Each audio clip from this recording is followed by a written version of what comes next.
So, I just rewatched Thumbelina pretty recently. I watched it when I was a little kid, like a lot. And I loved it as a kid, but rewatching it as an adult, that movie is super messed up. I mean, for one thing, okay, so Thumbelina's born like what? We're going to say somewhere between half an inch and a whole inch in height, right? So her life is basically this little musical number, and apparently she's only like a day, maybe tops like 3 days old when she meets Prince Cornelius. And when I was a little kid, I thought he was like the dude because he had that bumblebee, and it was like so hardcore, and I used to pretend that I had a bumblebee to ride around on, and I was kind of an imaginative / lonely kid. I realized as an adult, I was like, that motorcycle is a bumblebee. The bumblebee is a motorcycle. That's what the whole thing is. And then he's all like, oh, we sang a little song, and I love you, a la most, like, cartoons of the general genre. And then she's like, oh yeah, Cornelius, that sounds great. He's like, yeah, all right, tomorrow you can meet my parents, and we'll get married. And she's like, yeah, let's do that. Keep in mind that she's like somewhere between 24 and 72 hours old, and he's clearly already been stated as being 16. That's weird. That's like Twilight weird. That's like 117-year-old dude with 17-year-old girl kind of weird. But, we get past that because, like, oh, he's the only person for me, and whatever, fine, let's just go with it. Anyway, so they have this musical number on their first date / kidnapping, and they're, like, going around singing their song, let me be your wings,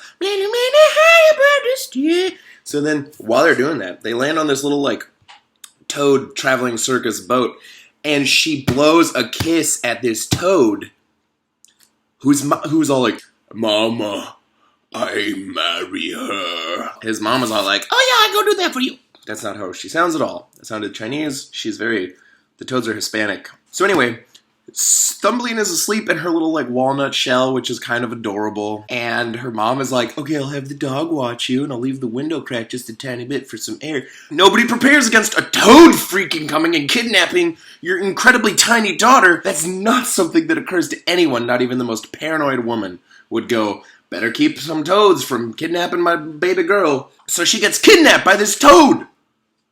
Like, that's pretty freaky. But keep in mind, when they did that little thing and they went by the boat where the toads live, Thumbelina freaking blew a kiss at that guy. She's like, and then he's like, I want to marry her. And then we're always like, oh, the toads are evil. They're gross bad guys. She asked for it. She started it. The Toad Mother is Nicki Minaj. In like 1994, Nicki Minaj is the Toad Mother. Look it up. It's crazy. It blew my mind. I cracked up so hard. Also, speaking of crazy and people with like pink hair and stuff, Thumbelina has these little like tufty like baby pigtails. How do I do it? Like little baby pigtails off the side. That's weird. Who decided that was cute? It is. Because I loved Thumbelina as a child and I thought she was super cute. So it is, but I believe that that's because I was conditioned to enjoy it as like a 4-year-old little kid. So anyway, she gets kidnapped by the toads, and then she like gets away because her friend Giacomo the swallow finds her, and he's all like, oh, follow your heart. Also, that is an awful, awful thing to teach little kids. It's clearly a children's movie. Who decided that we should start telling kids to follow their heart? That's where murder comes from, right? And rape. And lying, and theft. That's what comes from following your heart. If you follow your heart, you do stupid stuff. If you stop and think for a minute before you follow your heart, you'll be like, maybe I shouldn't hit this kid with a 2x4. Maybe I shouldn't run that chick down because I think she's hot. Maybe I shouldn't kidnap the girl who blew a kiss at me earlier. You see what I'm saying? Follow your heart's terrible advice. Especially because Giacomo, the swallow, is trying to use follow your heart like a compass. He's like, oh, follow your heart, you'll get home. Giacomo! That's so dumb! Literally the worst advice I've ever heard in a... Oh, dog food. Literally the worst advice I've ever heard in a children's movie. So moving on. She makes friends with some bugs, and they're like, oh yeah, we know about the fairy prince, oh yeah, you gonna marry him? And she's like, probably. She's like 3 days old, y'all. That is not okay. That poor girl. She doesn't know anything. Except that apparently she needs to marry him and that he's like the only one for her and that he validates her somehow. That's tragic. That poor girl. She gets separated from Giacomo. I don't remember how. He's like, I will go find the fairy prince. And so he goes off. He is French. I got that one right. So he goes off to find the fairy prince because he's, I don't know where, at the Vale of the Fairies, I believe, actually. So she wanders off trying to find her way home all by herself, unassisted. Poor girl. She's like 50 yards away, and she'll like never make it on foot because she's so dang small. So she runs into this beetle, who's played by Godfrey, the guy who plays Iago in Aladdin. He's like, hey, you toots! What's up? And he's like super uses her, pimps her out. He takes her almost against her will, like kind of date rapey. She's like, no, I don't want to. And he's like, oh, come on, it'll be a lot of fun. And he just takes her to this beetle ball, and he dresses her up to look like a beetle, and everybody at the beetle ball is like, oh, she's so hot. And then, like, her costume comes off because she's been dancing too much. Don't worry, this is for kids, so she's still wearing, like, pajamas underneath almost. And then everybody's like, oh, she doesn't have any wings. Oh, she doesn't know how to beetle at all. Come on, she's the only person in there who doesn't have chitinous exoskeleton. They're like, oh no, she's super ugly. And then the beetle guy who's like, oh, you're so beautiful, and all this stuff earlier is like, oh yeah, I guess you're too ugly. And he just boots her out. It's his... Pisses me off. Anyway, he just like chucks her out into the cold.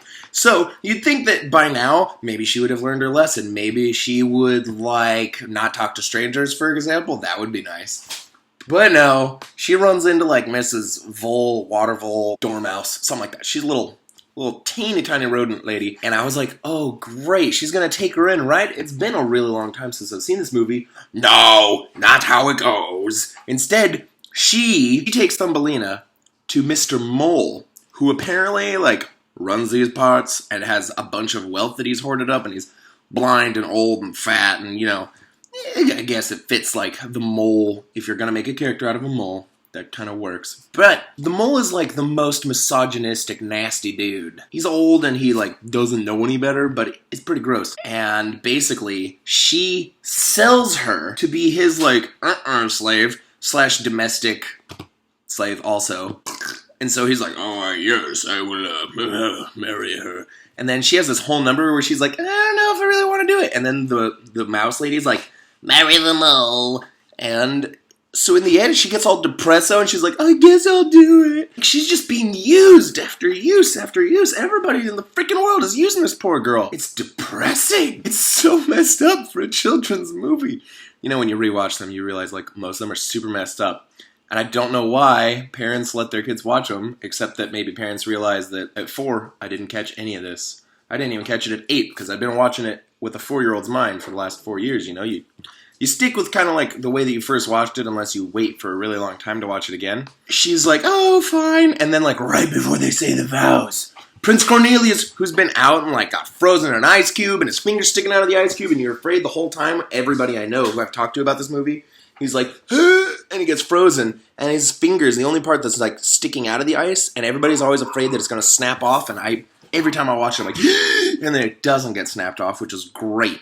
So anyway, he gets thawed out somehow. Somebody finds him. I think Giacomo, the swallow, finds him. He's like, oh, I followed my heart. And then he makes it into like where the wedding for the mole and Thumbelina is taking place. And the toad dudes, like, keep hanging around and trying to get her back, and there's this big fight between Prince Cornelius and the toad guy. They have this epic battle, but the toad just, like, is a doofus brute the whole time. And that's coming from a guy who gets cast as a doofus brute all the time. So they have this, like, sword fight, and the prince is like, oh no, maybe I won't win. But just kidding, I'm the hero, so I do. Thank you, God, for a good script, right? They go off and they live happily ever after.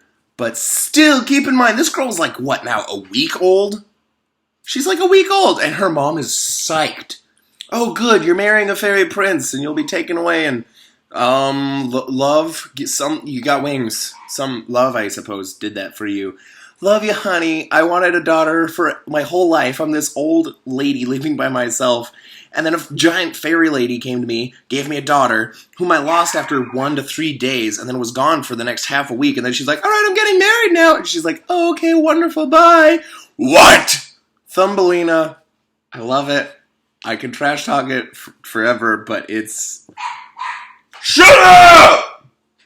It's a movie I really enjoy. But it's super messed up.